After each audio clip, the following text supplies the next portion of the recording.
2021년 3월 29일 고난주간 첫째 날입니다. 하나님의 나라를 시작하는 말씀 묵상 시간. 오늘은 나의 십자가는 별세다 라는 주제로 함께 말씀을 나누고자 합니다. 고난주간을 맞아서 특별히 보이는 하나시로 준비했습니다. 먼저 찬송가 370장 주 안에 있는 나에게 함께 찬양 부르시겠습니다.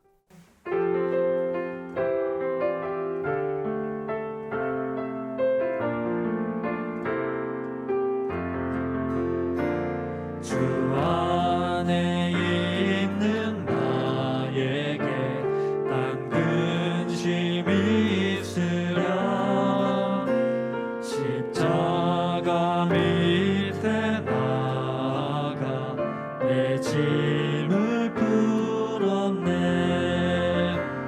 그 두려움이 변하여 내 기도 되었고 전날의 안숨 변하여 내 노래 되었네. 주님을 찬송하면서 할렐루야 할렐루야 내 앞길 멀고 험해도 나 주님만 따라가리. 내 주는 자비하셔서 늘 함께 계시고 내 궁핍 밤을 아시고 늘 채워주시네. 내 주와 맺은 언약은 영불변하시니 그 날아가기까지는 늘 보호하시네.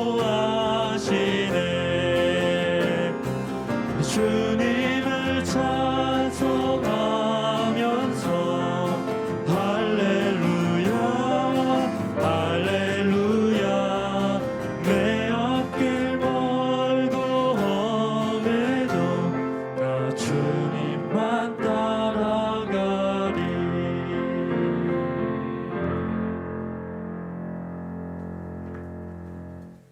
오늘 우리에게 주신 말씀은 누가복음 9장 28절에서 36절까지 말씀입니다. 제가 봉독해 드리겠습니다.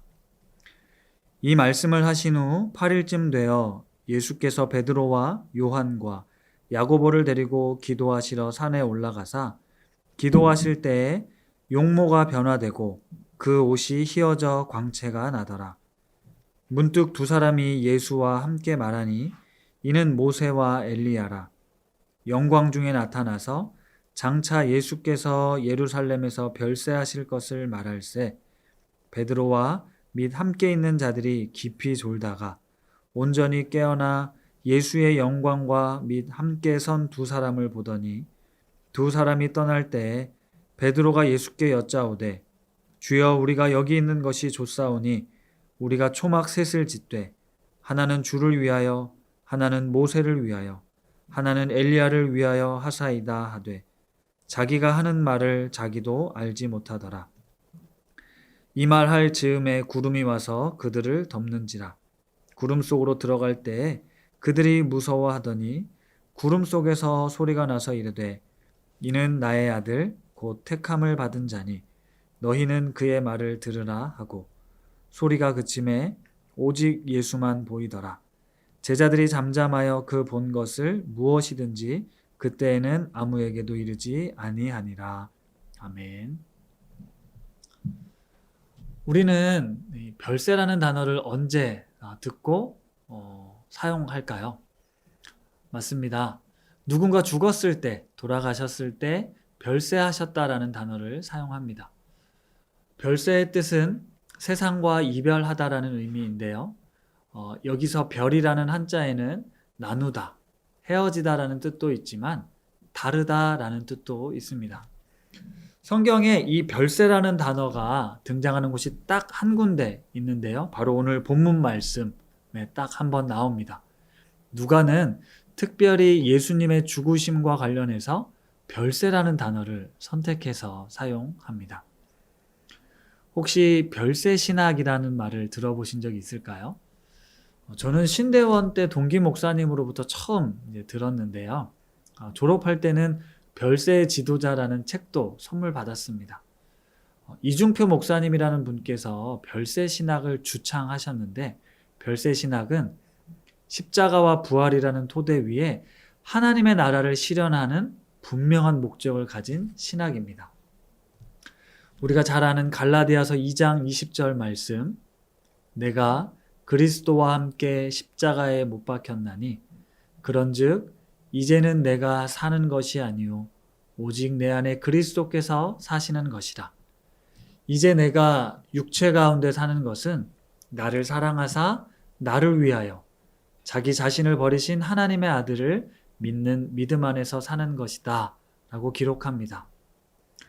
이분은 예수님께서 나의 죄를 대신 짊어지시고 죽으심으로 우리가 구원을 얻었다는 이 속죄 신앙에 한국교회가 머물러 있다라고 지적하십니다.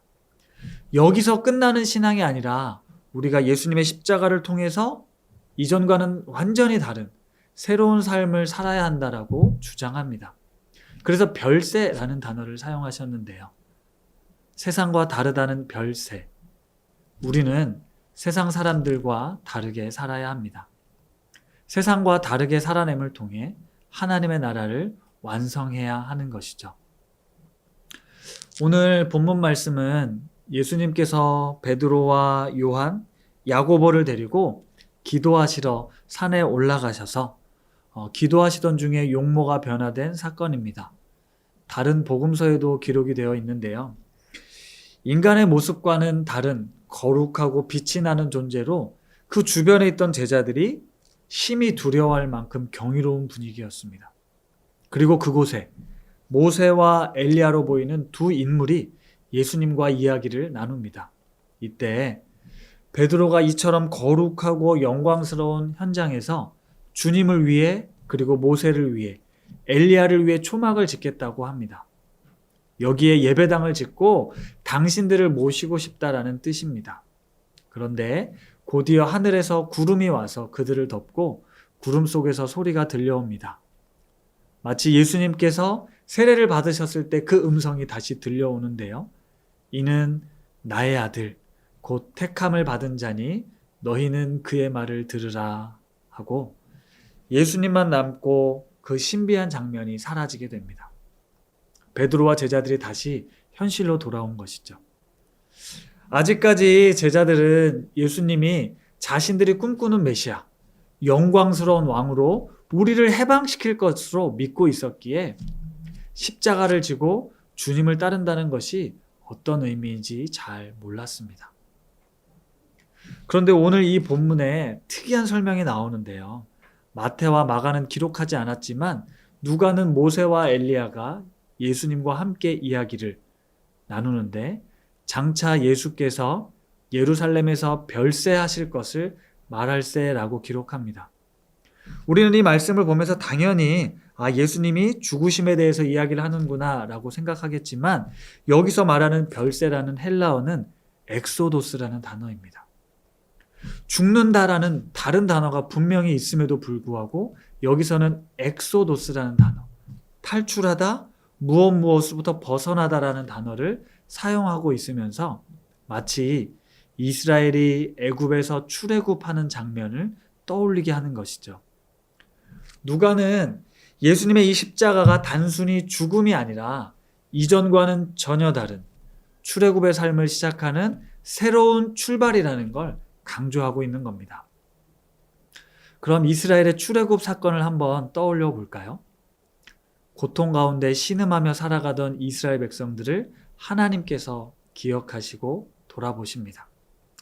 요셉이 죽고 모세라는 지도자가 나타나기까지 무려 400년 이상의 시간을 지나면서 그들은 완전히 애굽의 다스림을 받는 종이 되었습니다. 뼛속까지 애굽의 종교, 문화, 경제에 완전히 빠져 있었던 거죠. 그러니까 하나님께서 모세를 보내셔서 이스라엘을 구원하신 궁극적인 목적은 고통당하고 신음하는 이스라엘 백성들을 건져내는 것을 넘어서서 이스라엘 백성이 하나님의 제사장 나라로 온 땅의 복의 통로가 되는 것이 궁극적인 목적이었습니다. 출애굽기 19장 6절에 너희가 내게 대하여 제사장 나라가 되며 거룩한 백성이 되라 하나님이 명하십니다. 그러니까 출애굽은 끝이 아니라 하나님의 백성으로서의 새로운 출발입니다. 이제 그 완성을 향해 출발하기 시작한 거죠. 광야에서의 훈련 과정이 기다리고 있고 가나안 땅에 들어가서도 여전히 그 땅을 정복하고 그 땅에 하나님의 나라를 세워가야 하는 사명이 있었습니다. 그런데 이스라엘은 이런 하나님의 계획에 실패하죠. 하지만 하나님께서는 오늘 예수님의 그 십자가를 통해 하나님의 나라를 완성하기 위한 위대한 시작을 선언하시는 겁니다. 십자가는 그래서 별세입니다. 이전과는 전혀 다른 새로운 삶을 살아가는 시작이라는 것이죠. 지금 우리는 또 다른 애굽의 문화 속에 살아가고 있습니다. 하나님을 인정하지 않는 이 세대의 정치, 경제, 제도, 문화, 교육으로부터 떠나야 합니다. 하나님이 아닌 다른 우상을 섬기는 문화로부터 우리가 출애굽해야 합니다. 강자가 약자를 지배하고 군림하는 세상 속에서 정의가 사라지고 자비가 없는 이 세상 속에서 하나님께로 돌아가야 한다는 것이죠. 이런 세속적인 가치관은 우리가 십자가에서 완전히 죽고 하나님의 나라를 향한 새로운 출발이 시작된 것입니다. 십자가는 다르게 살아가는 능력이고 하나님의 나라를 완성하는 키입니다. 고린도후서 5장 17절에 누구든지 그리스도 안에 있으면 새로운 피조물이라 이전 것은 지나갔으니 보라 새 것이 되었다라는 이 위대한 선언을 기억하십시오. 저는 20대 초반에 예수님을 인격적으로 만났습니다. 특별한 체험을 한 것은 아니고요. 그 전까지 그저 착하고 성실하게 사는 교회 다니는 사람이었습니다. 특별히 하고 싶은 것도 인간적인 욕심도 없었고요. 그냥 주어진 상황에 최선을 다하며 교회 다니는 게 즐거웠고 그러면서 구원의 확신은 전혀 흔들림 없이 의심 따위는 하지 않았습니다. 하지만 나의 존재 목적, 어떤 이유에 대한 진지한 고민도 하지 않았습니다. 어느 날 예수 그리스도가 내 인생의 주인이심을 깨닫게 되고 내 인생을 주를 위해 드리는 것이 얼마나 가치 있는 삶인가를 알게 됩니다. 그때부터 내가 살아야 할 이유, 방향, 목적이 완전히 정해졌습니다. 그저 죽어서 천국 가기 위해 교회 다니는 것이 아니라 예수 그리스도의 사랑을 이 세상에 전하며 나를 통해 하나님의 나라를 이루고자 하시는 그 아버지 하나님의 뜻을 알게 되었습니다. 그러면서 세상의 자랑과 욕심이 다 부질없다는 걸 알게 되었죠. 그래서 선교사로 헌신했고 지금은 목회자로 이렇게 후회 없는 삶을 살아가고 있습니다. 물론 여전히 미완성의 존재이기에 훈련도 받아야 하고 다름을 받아야 하는 부분이 많다 할지라도 내가 짊어지고 가는 이 십자가는 이 세상과는 추구하는 방향과는 다른 하나님을 향한 하나님의 나라를 향한 별세의 삶입니다. 하나님께서 십자가를 통해 우리에게 믿지 않는 자들과 다른 별세의 삶을 살길 원하십니다. 여러분 주변을 한번 둘러보십시오. 여러분 주변에 다른 사람들 어떻게 살아가고 있습니까? 결국은 자기를 위해 자기 만족과 욕망을 채우고자 살아가고 있지 않습니까? 주변에 교회 다니는 많은 사람들 한번 보십시오. 그들 역시도 하나님과 재물을 겸하여 섬기고 있지 않습니까? 그 속에서 나는 그리스도인으로 나는 별세의 삶을 살고 있습니까? 그동안 주일이 되면 교회에 가고 있다는, 그래서 믿지 않는 사람들과 다른 별세의 삶을 살았다라는 것, 그것은 이제 더 이상 큰 의미도 영향력도 없습니다. 우리가 정말 이 말씀으로 새롭게 되어서 십자가에서 완전히 죽고 새로운 사람이 되어 세상 속으로 향해 나아가서 세상 속으로 들어가서 다른 가치와 기준으로 세상을 바라보고 사람들을 사랑하고 내게 주어진 역할과 책임을 다하며 기꺼이 내 생명을 나누어주는 삶을 살아가야 합니다. 이것이 그리스도인의 진짜 삶의 모습입니다. 저도 그리고 여러분도 또 우리 교회도 이 세상과는 다른 별세의 삶을 살아가기를 기도합니다. 주신 말씀을 기억하며 기도하겠습니다. 하나님 아버지, 우리 교회가 이 세상에 존재하고 있지만 세상과는 다른 거룩한 백성으로 삶을 살아내는 존재이고 싶습니다. 십자가는 우리의 옛 사람을 벗어버리는 사건이고 이전에 즐기던 세상의 모든 욕심과 유혹을 떠나는 것이며 하나님을 대적하는 애굽의 문화로부터 벗어나 하나님 나라의 새로운 질서와 원리에 따라 다른 가치와 세계관으로 살아가는 것입니다. 내 영혼의 구원, 속죄의 감격에만 빠져 있지 않고 별세의 삶을 살아냄을 통해 하나님의 나라를 세워가는 그리스도인들이 다 되게 하여 주옵소서. 예수님의 이름으로 기도드립니다. 아멘. 이제 이후로 중보 기도 제목을 올려드릴 텐데요.